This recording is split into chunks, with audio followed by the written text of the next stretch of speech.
Păi dar zi-mi întreabă și mie, că stau mai liniștit, că tu mi-ai zis că o să am siguranță cu gardă, poate nu o să fie probleme, nu? Noi numărul meu, ești nebun, eu sunt toată Da, am numărul tău, dar poate... Parcările, de porii. Poate mai faci și mie cunoștință cu 1-2 de ăștia de pe la primărie, să stau liniștit, știi?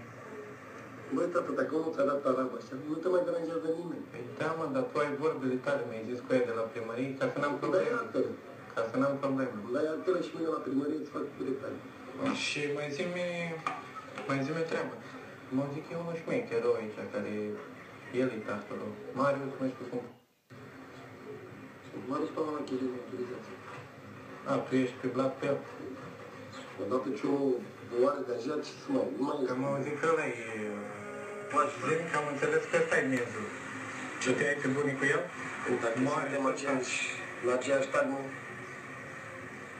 Deci ești cu el pe femeie? Tată, stai liniștit, ești năucei. Tu crezi că eu mă bag la de-asta, așa? Mă distrez, ce vrei? Deci îmi garantez că nu o să am probleme, să mă călărească lumea. Hai mă, tată, ce dracu ești neamânt. Așa mi-ai zis, așa mi-ai zis. Cum să... Cine să te călărească? La să te călărească. Păi, poate, când nu-mi cunoaște mai bine, poate îmi face mie cunoștință cu ăștia, nu? Da, tată, stai liniștit. Da? Ne întâlnim cu ei, vorbim, să fie tot în regulă. Eu dacă ți-am actele, mă, mine îți fac la primărie. Ok, atunci am înțeles. Și? Da. Și de ce? El s-a dus în Nu?